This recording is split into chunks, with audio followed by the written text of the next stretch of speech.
Hi everyone. Today I'm going to go over a little bit about in-text citations, specifically how to incorporate images within a paper and what that looks like and how you're going to do that. First of all, this is a student example that I found online. I just like to use it. I've used it for, gosh, a really long time because it does a really, really good job of incorporating an image, but also it does a really good job of incorporating its sources. And so there's a link for that in this Dropbox for you to take a look at on your own time if you want to read through it all. But just a few things I want to draw attention to when it comes to this specific paper. First of all, it's a slightly older version of MLA, but there haven't been enough changes to where this wouldn't work if you wanted to use it kind of as an example paper for you. A few things I really like about this is that, first of all, in this paragraph right here, the second paragraph, they actually synthesized and used three different sources within the same paragraph. And that is okay to use if you're doing something like this. They are telling people's stories and how cell phones have impacted people in driving situations. And so what they did is they went out and they found three separate incidences. One's like an interview, the rest came from like newspapers and whatnot.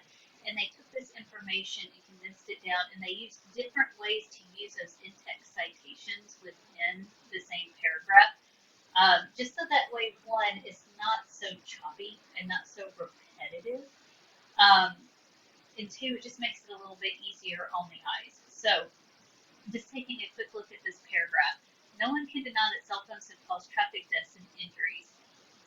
Cell phones were implicated in three fatal accidents in November 1999 alone. Now, notice they introduced the information first. They didn't just jump right into different quotes or summaries or paraphrases or whatnot.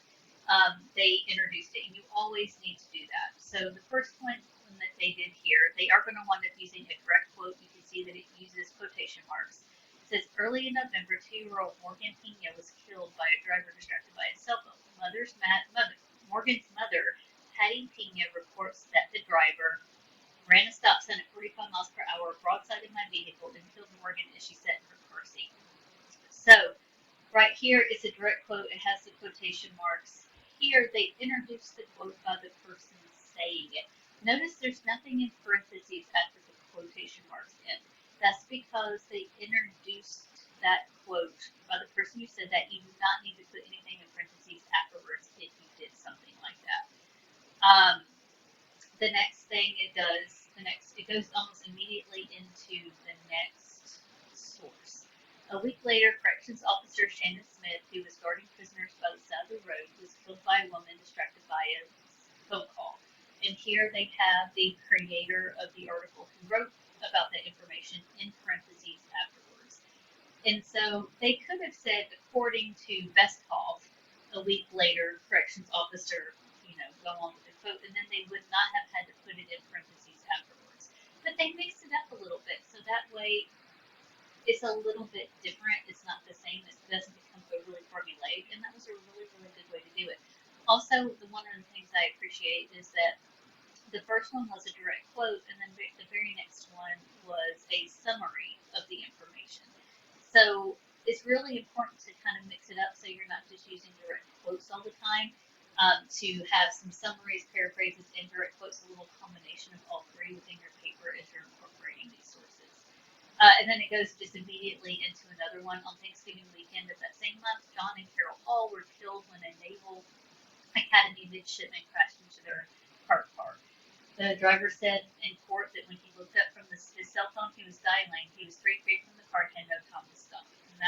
And then it has the in-text citation in parentheses after the information. So just two different ways you can use those in-text citations within the same paragraph from three different sources. And so that was an effective way to do that. So what I really wanted to show you this week, though, was how to incorporate images within your papers. And there are two ways you can do this. So here's a whole paragraph here. What I want to, I'll just get down to the, while we're doing this. This last sentence here says, many cartoons have depicted the very real dangers of driving while distracted. See figure 1. Whenever you incorporate incorporate an image or a table, like if you've gathered information or you found one online that you want to use, a table or graph, you have to indicate in the text that you have and acknowledge that you have used this image. You can't just stick in an image and not discuss it in the text, because then it's just kind of like, well, why is this image here? What does this have to do with the paper? So you always, always, always want to make sure that you make a reference to the image within the text, so that the image is going to make sense within the context of the text. And you always indicate it by saying, see figure 1. This is one thing I feel like the paper didn't do well. They have a whole paragraph here until you get to the figure, which is this cartoon right here. My suggestion, if that was to give suggestions to revise it, would be to tell them to maybe shrink this down just a little bit and to put it in this space right here, because you don't want a huge gap between where you've indicated that there's a figure and you talk about that figure and where it is located within the paper. So that's just a nitpicky suggestion on my part. One thing I want you to notice about this, so right here it says figure 1, so that way you can make the reference back to the text, like, okay, see figure 1, okay, this is a figure 1, this is what they're talking about. So if you have more than one image that you're using, which is going to be perfectly fine if you want to do that within your paper. And remember, just on a side note, images count as sources. So if you have 4 sources, and you're like, I really need that 5th one, put an image in there as long as it makes sense within the context of the material you're talking about. But you always put figure 1 underneath it, and there are 2 ways you can do this, and I'm going to show it to you show you another example in just a second. You can do figure 1 and then just put the citation as it would appear on the works cited page. And then that's all you have to do. And notice here the Washington Post is underlined. I say to put it in italics, but you can also technically underline it. So I just wanted to let you know that's why they did that. So figure 1, the citation as it would appear on the works cited page. If you do this option, you do not have to create a citation on the works cited page because you've already pretty much created it. Now the other thing you can do, and this isn't, sorry. You can, this is another student paper, and I purposely took off the citation underneath the image because I wanted to show you how to do it within Word. So this particular student wrote a paper about the abdication of King Edward VIII.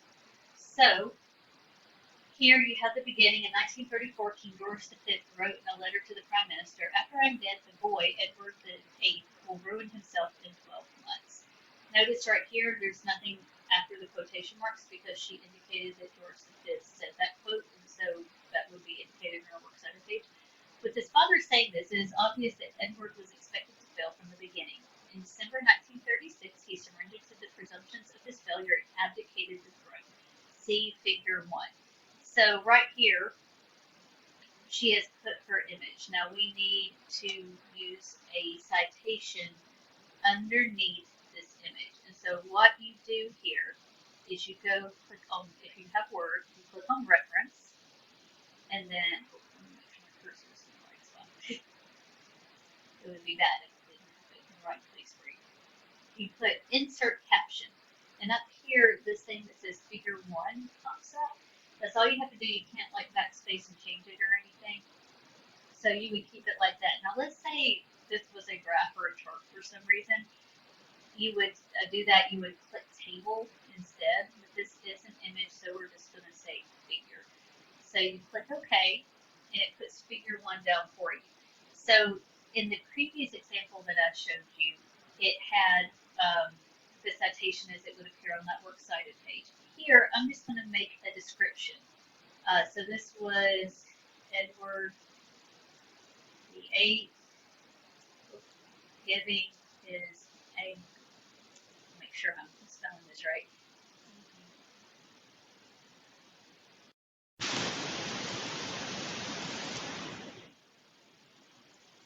And then, so I give it a short caption that's just kind of briefly describing what it is.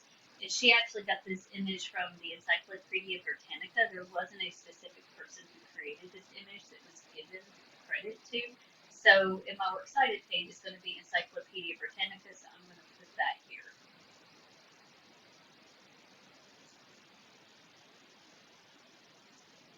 So, and then what I'm going to do is to make sure it's nice and underneath the image. I'm going to go back to the home page, center that so it's underneath, and there you go. It's nice and neat and ready to go. But if I do that, if I don't use that full citation as it would appear on the Works Cited page, when I'm making the Works Cited page, I need to make sure that that image has its full citation on that Works Cited page. So if you're choosing to do images, those are just two ways that you can do it.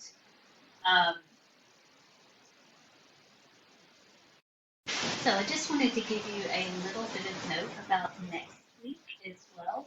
So next week we will not actually have any coursework to complete. What I am going to be doing is conferences. If you would like to have some one-on-one time with me just to kind of talk about your paper, how it's going, if there's anything I can do to help. And so what I need for you to do in this particular assignment is to indicate to me if you would like a conference over Zoom, just over Zoom or email. The Zoom times are going to be Tuesday or Thursday morning from 8 to 10. And then I will, if you do want to Zoom and that time doesn't work for you, please indicate a time that would work for you. I was going to add an evening, but I was going to try to see, kind of get an idea from all the students what time of day would work best for them. So if the Tuesday or Thursday morning from 8 to 10 doesn't work for you, let me know what time in the evening and what day of the week would work best for you. And I'm going to try my best to see if I can get everyone in. Or if you would rather just do it via email, or maybe you email me a rough draft of your research paper so far, and I can just offer some suggestions, or if you have any questions, also include questions in the email, and I will answer them back that way. So just let me know those two things. Do you want a Zoom conference or an email conference? And if you want Zoom, would Tuesday or Thursday morning work for you? And if not, what will be the best time that will work for you? Y'all are doing a fantastic job. Online classes are hard. I 100% get that. I have been an online student myself, so I have been in your shoes before. But you are all doing wonderful, and I am here to help you try to make the best grade possible as we go into the second part